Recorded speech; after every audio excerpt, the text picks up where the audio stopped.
Hoje eu vou estudar com você o terceiro capítulo do livro de Jonas.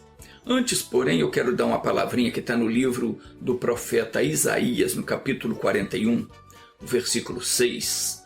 Diz assim: Um ao outro ajudou, e ao seu companheiro disse: esforça-te. Quando nós temos ao nosso redor pessoas negativas, gente que vive se queixando de tudo, que vive mal-humorada, que espalha o pessimismo por onde passa, o nosso ambiente fica carregado. E a gente não consegue desfrutar das bênçãos de Deus. Mas se a gente, ao invés de ficar ouvindo o irmão, o parente, o vizinho se lamentar, nos dispormos a ajudá-lo, dando a eles um pouquinho da nossa semente, ou seja, daquilo que nós recebemos da palavra de Deus, em pouco tempo a vida deles vai mudar e a nossa mudará ainda mais.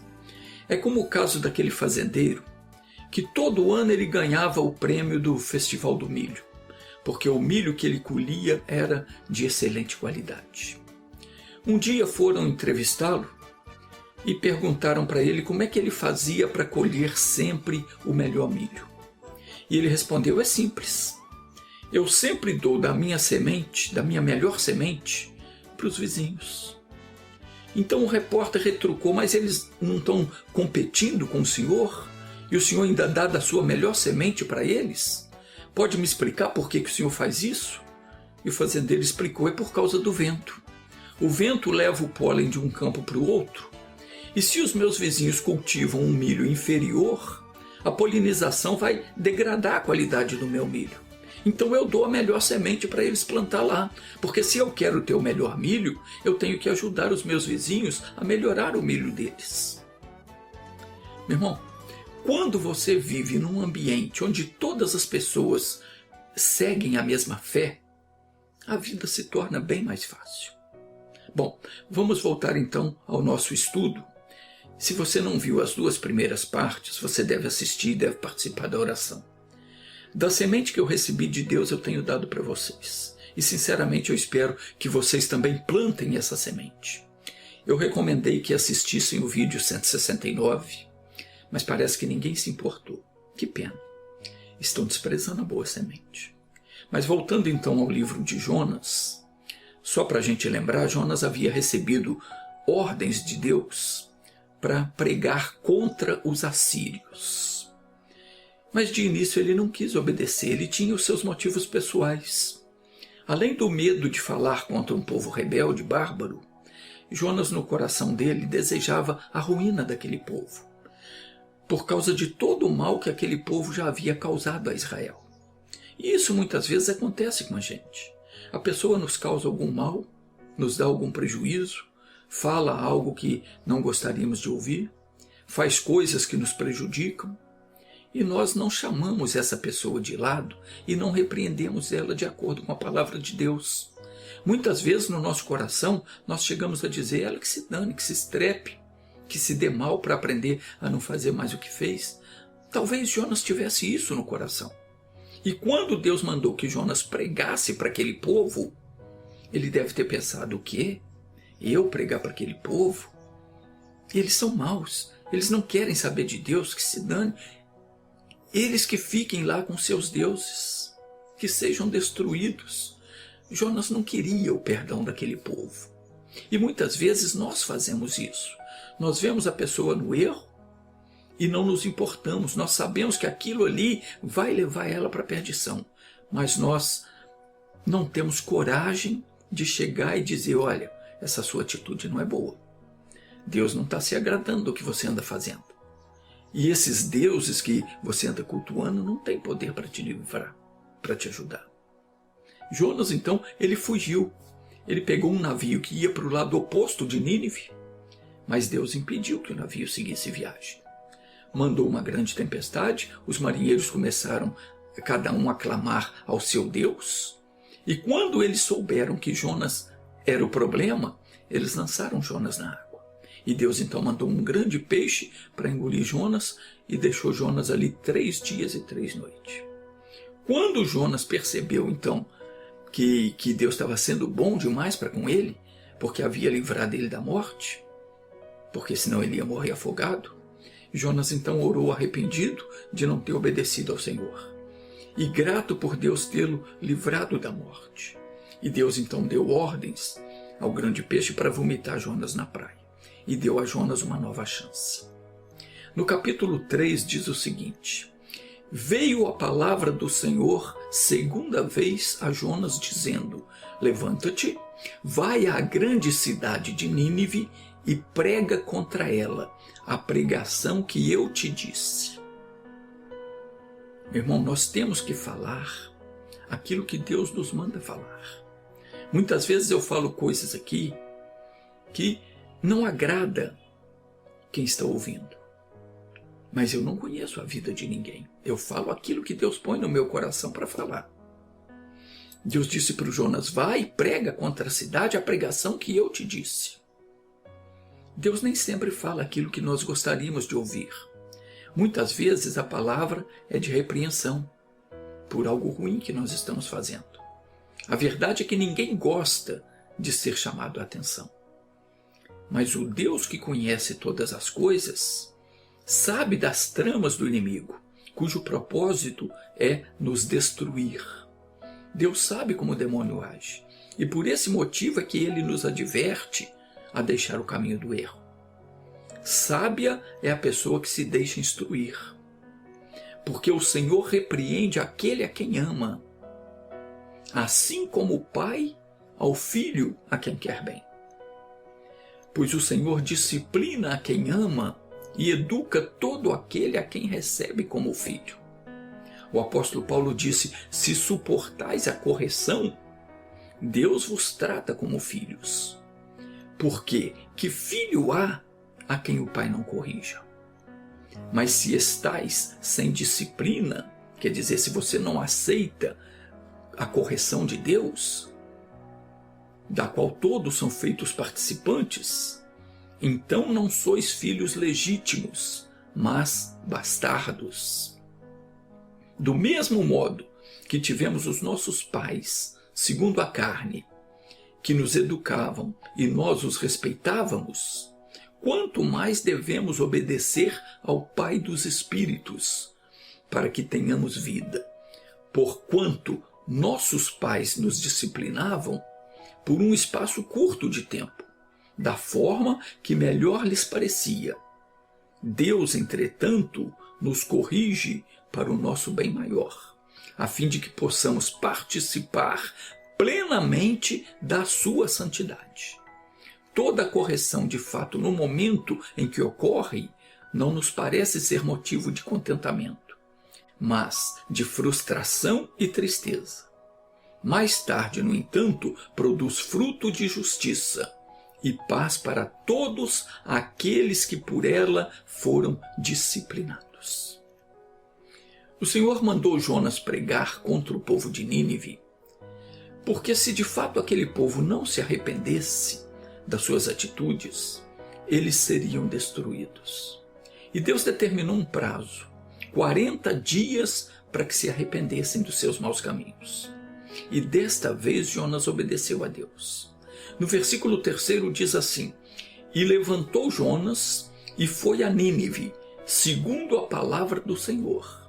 Era, pois, Nínive uma grande cidade, de 3 dias de caminho. Isso não quer dizer que se levava 3 dias para chegar lá, mas sim que era preciso 3 dias para percorrer a cidade. Não era uma tarefa de um dia só. Tem pessoas que falam uma vez e acham que já fez muito. Às vezes nós damos uma palavra para alguém e a pessoa de primeira vez ela não se interessa, não se mostra interessada, e a gente pensa: já fiz o que eu tinha que fazer. A pessoa não ouviu porque não quis. Não, não é assim. Começou Jonas a entrar na cidade caminho de um dia e pregava e dizia: dentro de 40 dias Nínive será subvertida. Deus mandou Jonas falar contra a cidade, ou seja, falar contra o que aquele povo andava fazendo, que não era bom aos olhos dele. E aqui no versículo 4, diz que Jonas, tendo entrado na cidade, caminho de um dia, pregava e dizia: dentro de 40 dias, Nínive será subvertida. Jonas pregava. A Bíblia não diz o que Jonas pregava, mas além de exortar o povo que deixasse a sua maldade, Jonas deve ter falado também contra os deuses que eles adoravam.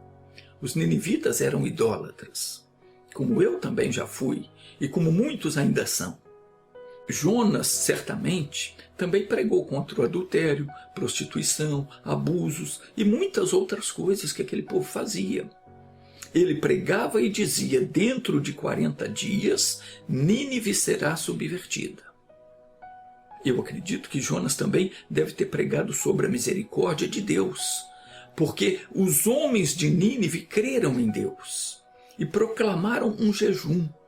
Se vestiram de saco, desde o maior até o menor, porque esta palavra chegou ao rei de Nínive e levantou-se do seu trono e tirou de si os seus vestidos e cobriu-se de saco e assentou-se sobre a cinza. E fez um decreto que se divulgou em Nínive por mandado do rei e dos seus grandes, dizendo: nem homens, nem animais, nem bois, nem ovelhas provem coisa alguma, e nem se lhes dê pasto e nem água para beber.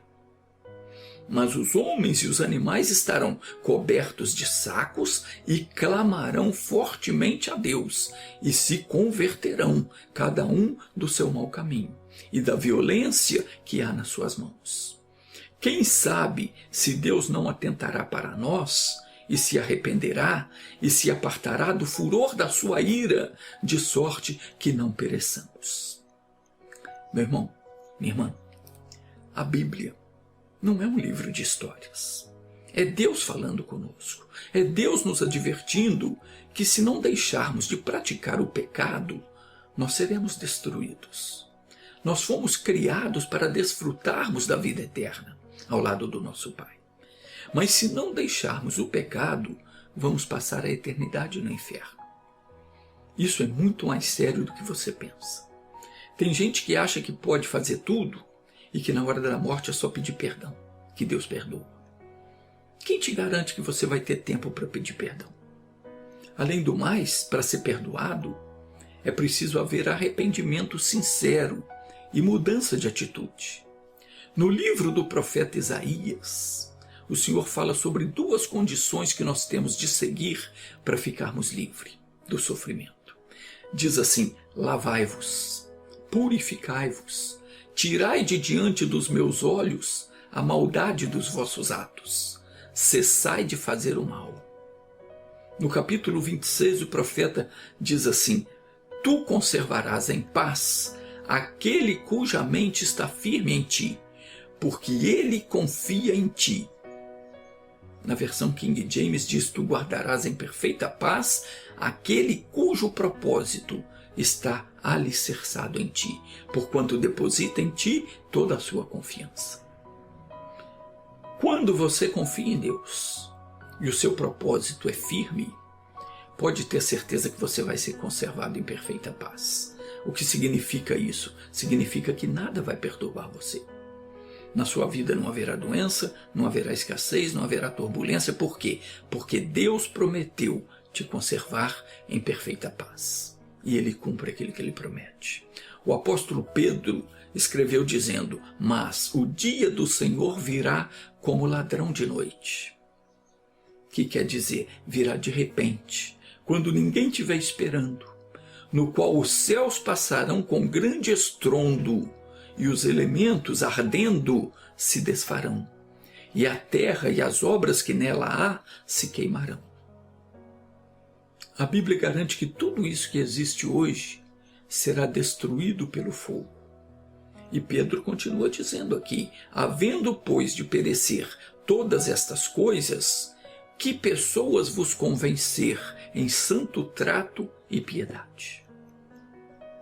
O homem mais sábio do mundo, Salomão, ele escreveu dizendo: lembra-te também do teu Criador nos dias da tua mocidade, antes que venham os maus dias e cheguem os anos em que dirás: não tenho prazer neles. Antes que se escureçam o sol e a luz, e a lua e as estrelas, e tornem a vir as nuvens depois da chuva, no dia em que tremerem os guardas da casa, e se curvarem os homens fortes, e cessarem os moedores por já serem poucos, e se escurecerem os olhos dos que olham pelas janelas, e as portas da rua se fecharem, quando o ruído do moinho diminuir muito, e o simples canto de um pássaro for suficiente para te despertares, e o som de todas as canções te parecer fraco e distante, quando temeres a altura e houver espantos no caminho, quando florescer a amendoeira e o gafanhoto se transformar em um grande peso e não sentires mais desejo por quase nada, então é tempo de o ser humano se recolher à sua morada eterna, e os pranteadores caminharem pelas ruas chorando a tua partida. Antes que se rompa a cadeia de prata, ou se quebre o copo de ouro, ou se despedace o cântaro junto à fonte, ou se desfaça a roda junto à cisterna, e o pó volte para a terra como era, e o espírito volte a Deus que o deu, teme a Deus e guarda os seus mandamentos, porque isso é o dever de todo ser humano.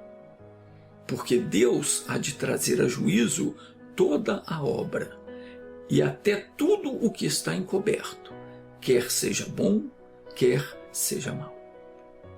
Meu querido, minha querida, essa vida passa, e passa rápido. Nós temos que deixar o pecado, o engano do mundo, deixar de seguir essas religiões profanas, que adoram todo tipo de imagem, sabendo que isso aborrece ao Senhor. Temos que nos afastar dessas coisas e respeitar a Deus, porque tudo isso aqui vai passar, mas nós vamos viver eternamente. A questão é, onde é que vamos passar a eternidade? Ao lado de Deus, herdando os novos céus e a nova terra? Ou vamos estar ardendo no lago de fogo, junto com Satanás e os seus demônios? Temos que respeitar a Deus, porque só dessa forma nós vamos alcançar a misericórdia, sabendo que haveremos de prestar contas dos nossos atos. O povo de Nínive, quando ouviu a pregação de Jonas, se arrependeu. Mas muitos hoje ouvem a pregação, tapam os ouvidos, não dão atenção, não acreditam no profeta que Deus enviou. Jesus advertiu, dizendo: o povo de Nínive se levantará no dia do juízo com essa geração e a condenará, pois eles se arrependeram com a pregação de Jonas. E eis que aqui está quem é maior do que Jonas. Quando a mensagem de Jonas chegou aos ouvidos do rei de Nínive, ele não deixou para depois. Na mesma hora ele se levantou do seu trono, tirou as suas vestes, cobriu-se de pano de saco, se assentou sobre cinza e decretou um jejum em toda a cidade, dizendo: nem homens, nem animais, nem boi, nem ovelha provem coisa alguma. Não se lhes dê pasto e nem água para beber. Todos devem se cobrir de saco e todos clamarão fortemente a Deus e se converterão cada um do seu mau caminho e da violência que há nas suas mãos. Porque quem sabe se assim Deus não vai atentar para nós, não vai se arrepender, não vai apartar o furor da sua ira, de sorte que não pereçamos. E Deus viu o que eles fizeram, como se converteram do seu mau caminho. E Deus se arrependeu do mal que tinha dito que lhes faria, e não o fez. Meu irmãozinho, minha irmãzinha, está no erro, se arrependa. Confesse a Deus o que você tem feito que não é bom. Busque o perdão, mas não deixe isso para depois, não. Faça agora. Você não sabe o que o inferno está preparando contra você. Se você não deixar o que é errado, Deus não vai poder te proteger. Se as coisas para você já não andam bem, é sinal que você não está agradando a Deus. E nem tem se agradado da palavra de Deus. Porque está escrito, agrada-te do Senhor, e Ele satisfará os desejos do teu coração. Tem uma tradução que diz, deleita-te no Senhor. O que é deleitar-se no Senhor? É você ter prazer na palavra de Deus. É você ter satisfação em cumprir aquilo que Ele manda. Obedecer ao Senhor com alegria, com gozo, com grande prazer em fazer aquilo que agrada a Ele. O Senhor nos mandou um recado pelo profeta Isaías, dizendo, lavai-vos, purificai-vos, tirai a maldade dos vossos atos de diante dos meus olhos. Cessai de fazer o mal, aprendei a fazer o bem, praticai o que é reto, ajudai o oprimido, fazei justiça ao órfão, tratai a causa das viúvas. Vinde então e argui-me, diz o Senhor, ainda que os vossos pecados sejam como a escarlata, eles se tornarão brancos como a neve. Ainda que sejam vermelhos como o carmesim, se tornarão como a branca lã. Se quiserdes e me ouvirdes, comereis o bem desta terra. Mas se recusardes e fordes rebeldes, sereis devorados à espada, porque a boca do Senhor o disse. Os ninivitas, eles se arrependeram com a pregação de Jonas, e Deus os perdoou. Jonas deveria ter ficado muito feliz com isso, só que Jonas não ficou. Por quê? Porque ele não gostava dos ninivitas. O que ele queria mesmo é ver Deus destruir aquela cidade. Apesar de ser um homem de Deus, havia uma maldade no coração de Jonas. E às vezes muitos de nós carregamos uma mágoa contra alguém. E se não tirarmos isso do coração, mesmo estando servindo a Deus, não vamos herdar a salvação. Jonas ficou tão furioso porque Deus não acabou com a raça daquele povo, que ele chegou a pedir a própria morte. E Deus então deu uma lição nele. Mas isso é um assunto para o próximo capítulo, eu vou falar disso no próximo domingo. Se você ainda não se inscreveu no meu canal, se inscreva, ative as notificações, deixe o seu nome e o dos seus familiares para a oração. Não esqueça de colocar também o nome da sua cidade.